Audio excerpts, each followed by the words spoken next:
Hello. Hello, Alyson. I'm well. I'm well.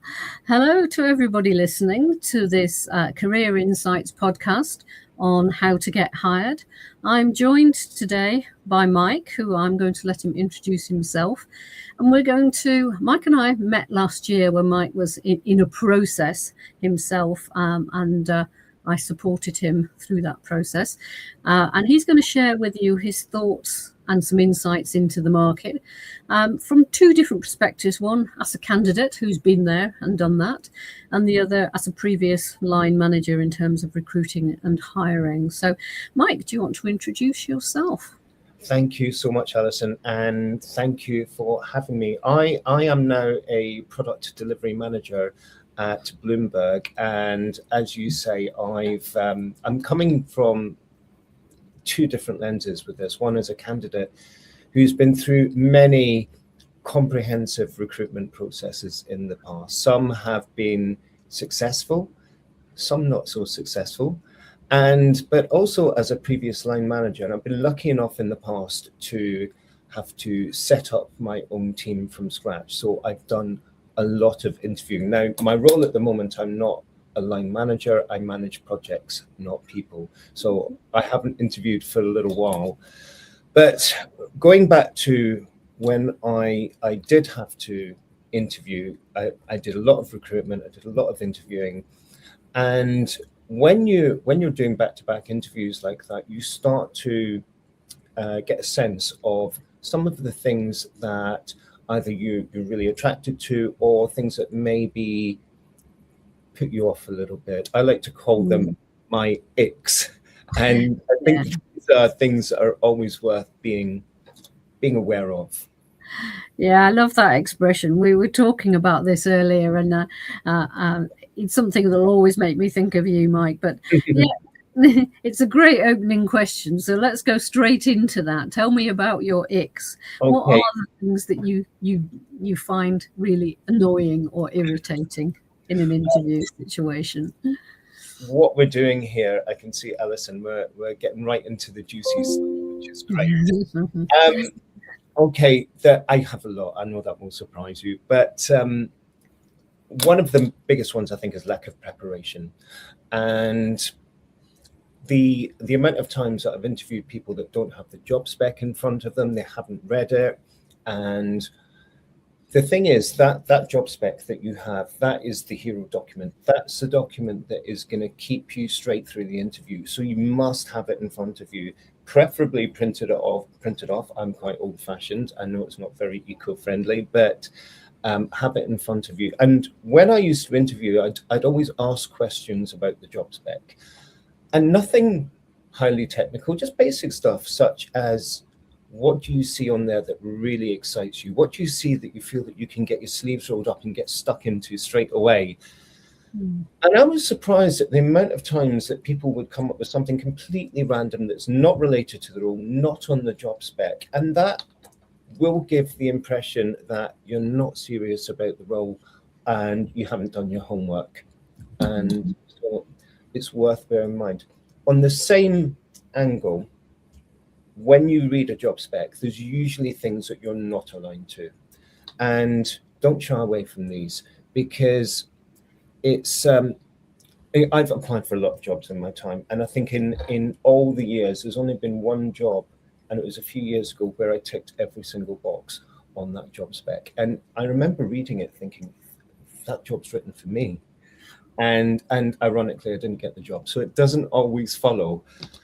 But again, I would ask, what do you see that's not aligned, that you need more development with? And it's okay for you to say, actually, I don't have any experience in market data, but I'm really interested in it and love to learn more about it.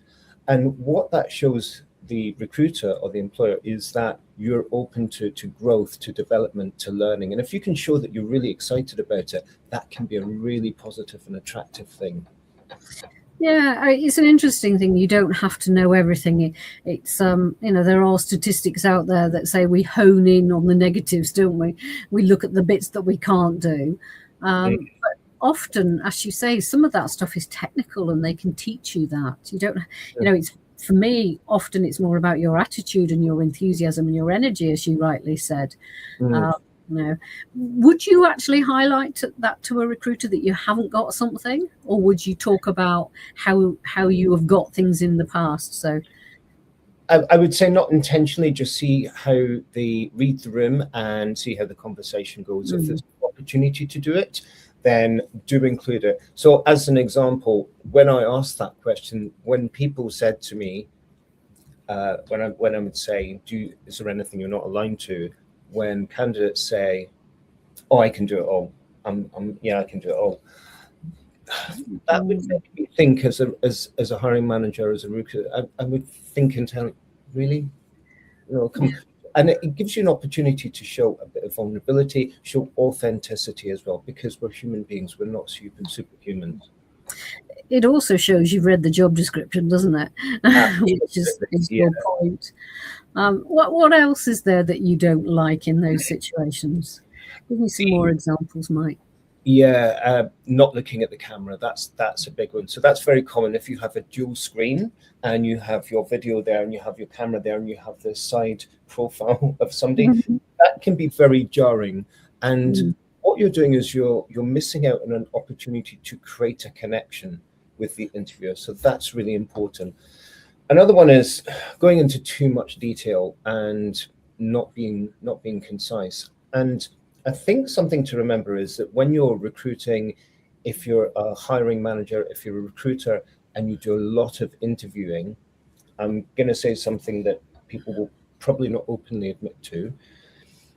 It can get a bit tedious. So make it easy for you to be rememberable, be concise, be focused, use storytelling if you want, and make it easy for the recruiter to remember you.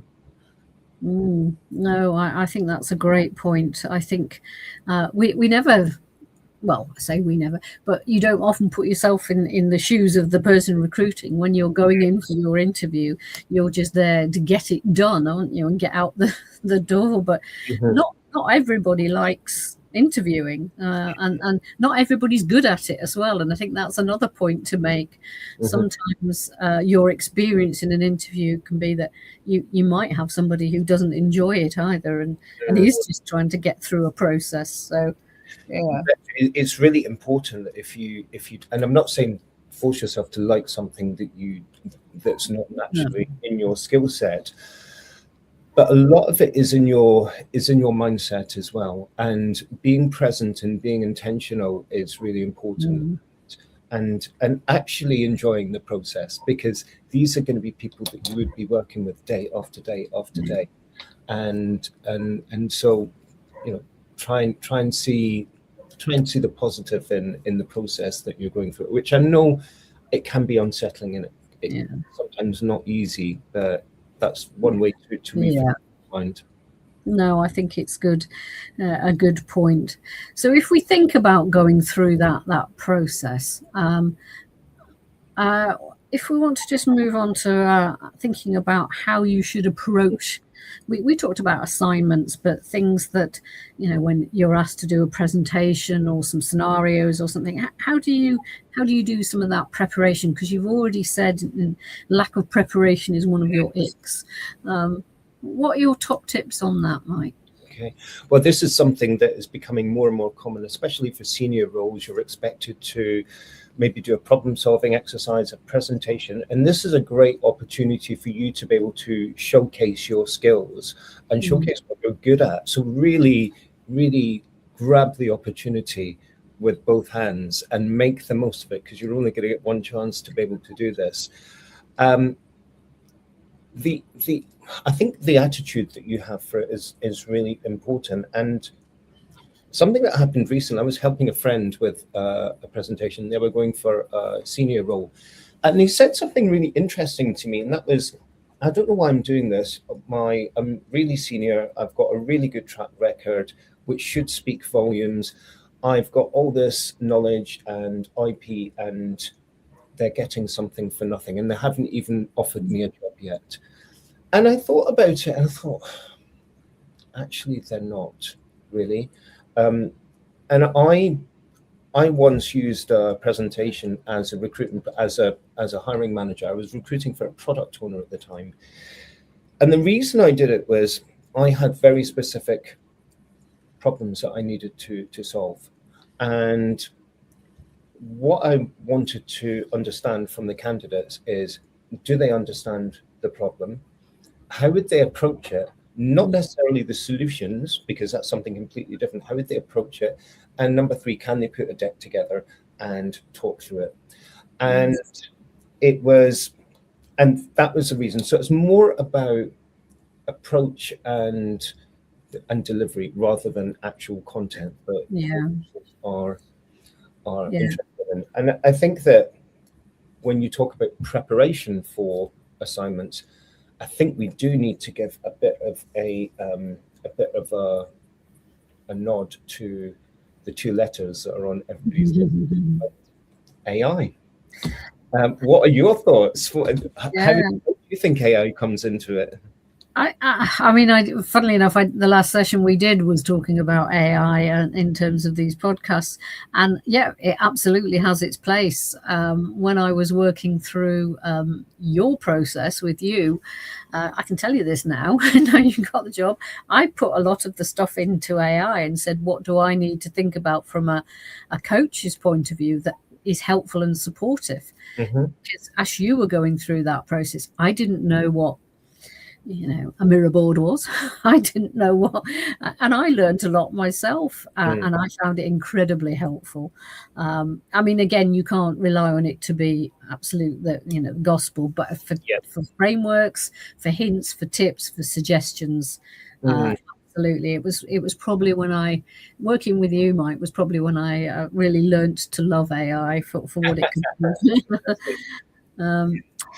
So I have a slightly different view on it. Now, I'm going to say something. I'm sure people are going to disagree with that, but I would say when it comes to assignments, do not use AI. Now, don't get me wrong. I love AI. I use it every day. I'm working on AI projects at the moment.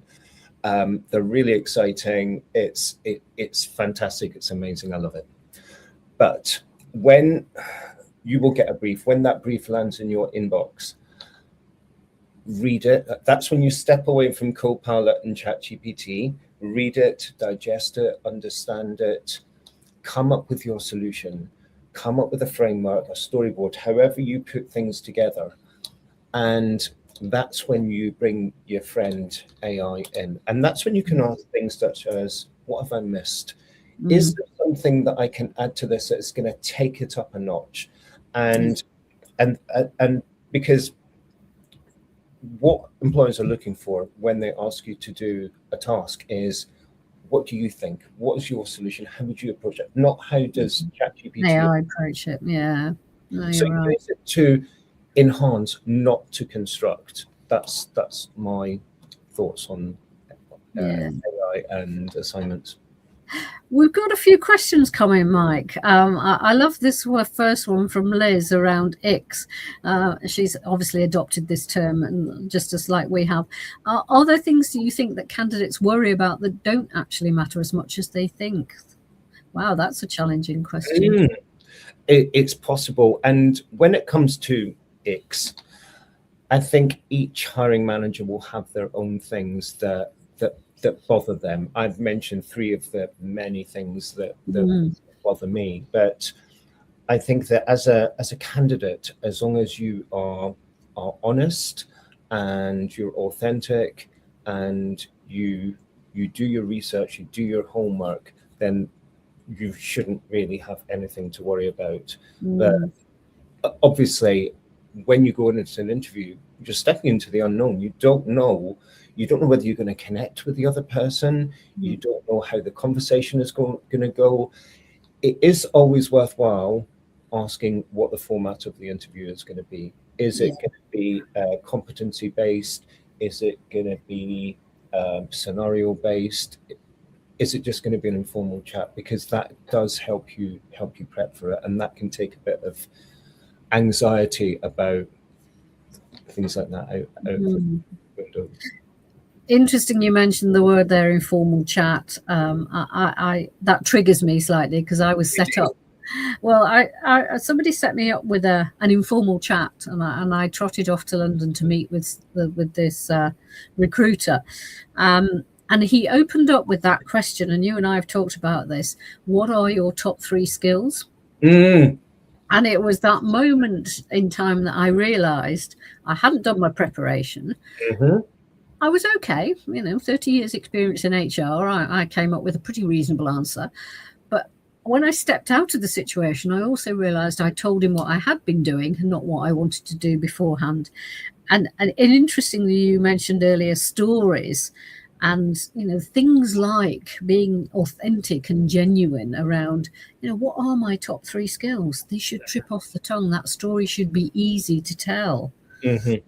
And practice it out loud. So practice your elevator speech, your elevator pitch, and no more than a minute, and then your top 3 skills. It rolls in nicely, but do practice it out loud so that you get a little bit less tongue-tied. And yeah, that's it, because you are going to get asked the question, tell me about yourself, and it's something to be prepared for. And again, you'd be surprised at people that are not prepared for it, and then they end up going down a little tangent because they haven't prepared. Yeah, it's an interesting one. I had thought about what I was good at, but I hadn't really thought about the direction of travel, in the sense that what I told him was reflecting back on what I had been doing, not what I wanted to do going forward. Funnily enough, I never heard from him again, which was it was an interesting lesson. Interesting comment from Jonathan here about showing vulnerability being seen as the weakness. I think it's an interesting point, Jonathan, and I think there's a fine line between vulnerability and being authentic and genuine. And I think sometimes if you're trying to be something you're not, then there probably isn't a fit or alignment. But what do you think, Mike? I think that I personally, and bear in mind, this is my own opinion, as a hiring manager, I found vulnerability a very powerful thing. Some hiring managers may disagree with me, and it also depends on the context. Yeah. But I see it as something that makes me want to trust that person if they're open and honest. I once interviewed someone, and she was quite open about things that had happened in her personal life and how it's affected her confidence. And I could see that. And that made me actually really warm to her and think, actually, you're being honest, and I think I can really help build up your confidence, and I offered her the role as well, because I respected that. I respected the honesty. No, that's interesting, isn't it? I think people see weaknesses as a failure, but it's that whole mindset piece, isn't it? It's like, what did I learn from that situation? It can also be how you frame it as well. Yeah, no, I agree. Claire asked a question back to the first bit about candidates finding it. What percentage of the role would you be comfortable if a candidate didn't have that or was finding tricky? I think that's a very specific question, but and it would vary depending on the role. But there's no one size fits all for that. No, I agree. It depends on. I would rather, when I was recruiting, I would rather recruit somebody with the correct team fit, someone who's going to slot in, rather than that has the perfect technical skills, because you can teach. You mentioned this earlier. You can teach technical skills, but you can't mold somebody to fit in and have a personality that's going to fit into the team. And when I say fit into the team, I'm not saying that it needs to match the team, because it's really good to have a cross section of personalities. You've got introverted people, extroverted people, so that you have that mix, which is much better when it comes to problem solving, which we're all problem solvers in our role. That's what people are looking for. Whenever you apply for a role, a company is looking to solve a problem, and you're there to help solve that problem. But there's no one size fits all. It really, really depends. Yeah. No, So I agree. question to answer. It is a great question. Thank you, Claire, for that. We talked about vulnerability, and if we kind of move on to think about one of the other things we felt was useful to share was talking about rejection. The current market is tricky. We know that it's competitive. In my view, there are jobs out there, but people find if they haven't been in the market for a while, not just in that scenario, but the rejection is particularly difficult. Like you said, somebody you interviewed had everything. They thought they were a perfect fit for the job, but they didn't get it. What were your tips around handling rejection? You're absolutely right. There's so much competition out there. It's a fierce market. You may think you're the best person for the job, but you have no idea what you're up against.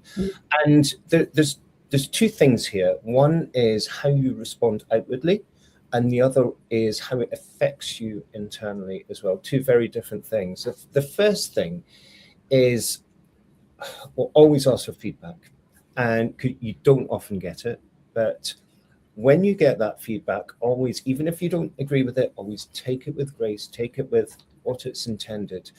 I spoke to a friend of mine. She is a recruiter for a major financial company.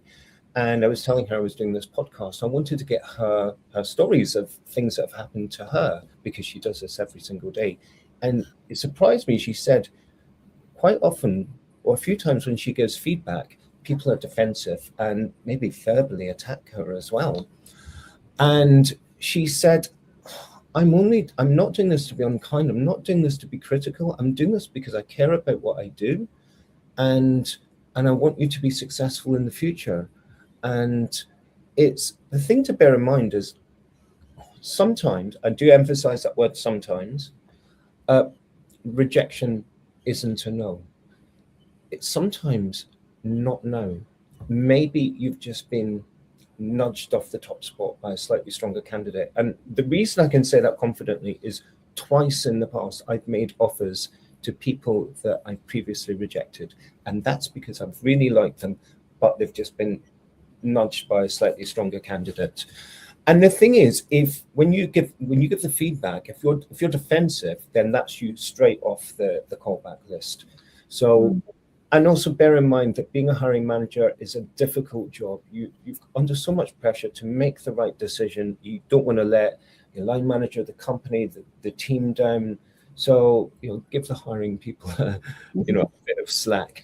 The other thing I talked about internally, and this reminds me of when we started working together. And I don't know if you remember, I went for a job. It wasn't my dream job,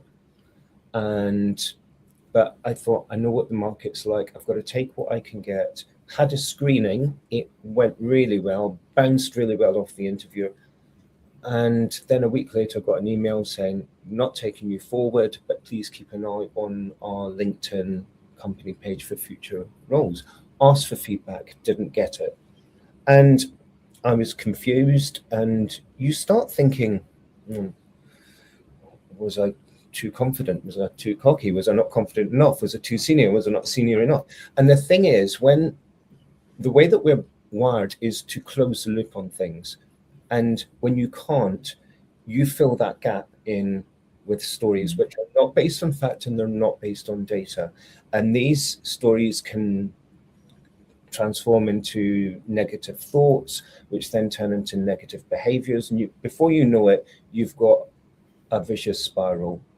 So it's really important to put a stop to that before it affects your confidence. And you gave me a really good piece of advice, which I'll never forget, which is for things like that, you pop it in an imaginary box, you close the box, lock it, throw away the key, and that's it. You're never going to, because you don't have the data to make an assessment on it. So pop it away and never look at it again. And that really me. Oh, I'm glad to hear that, Mike, that I did help. I do agree with that, because sometimes you will never know. And we can drive ourselves mad trying to work out the stories, like you said.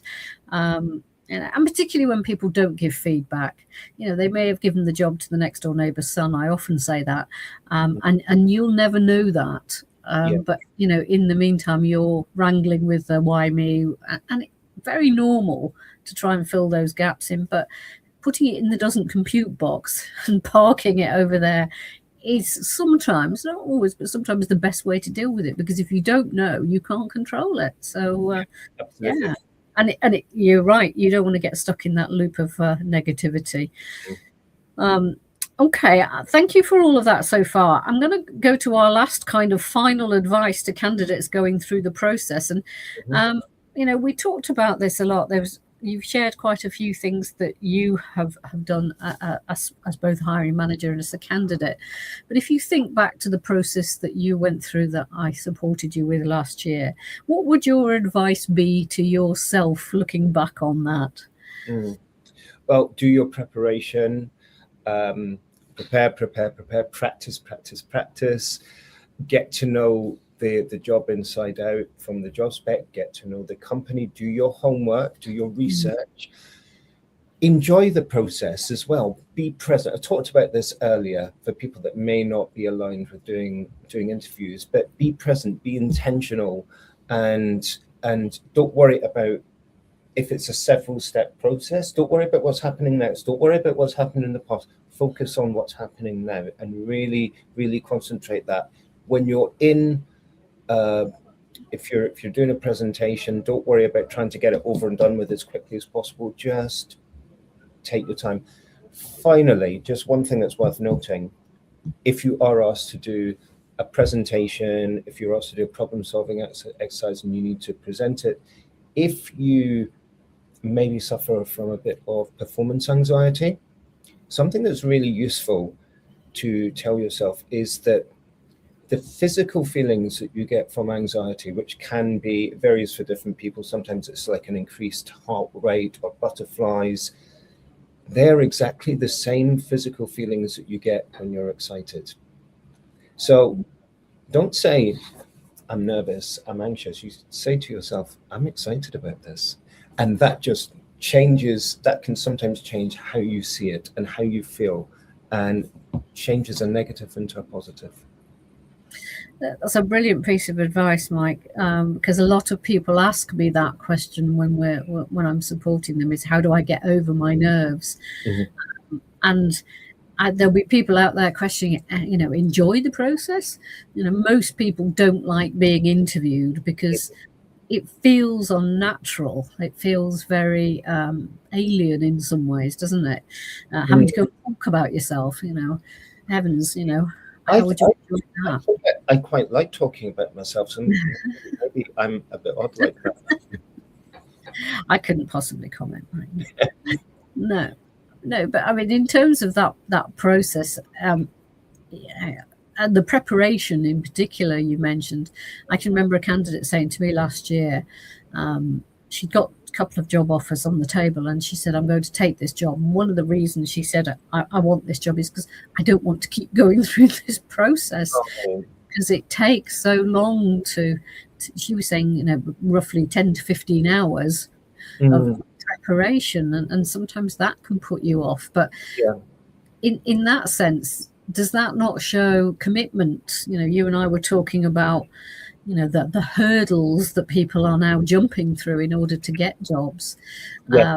So actually having to record videos and do questions and then do presentations, and it just feels like it's an endless challenge sometimes. But I love your advice about be intentional about the stage at which you are at, because I think that's so helpful. Yeah, you're absolutely right. And I think that just bear in mind that there is a reason where you're asked to jump through these hoops, and it's because there is so much competition, and it is really fierce out there, and it's difficult for hiring managers to make that decision. I've been in a position when I've been recruiting where I thought, I don't know what to do. I don't know which person to choose. It's not easy. No, no. No, and you've very nicely put both perspectives there, Mike. So thank you for sharing your story first and foremost in terms of your journey, but also your view and perspective as a recruiter. So I think you've positioned that very well. So it just leaves me to say thank you for your time today, Mike, and sharing with our listeners all of your insights. So thanks very much. Thank Take you. care. Take care. Bye-bye.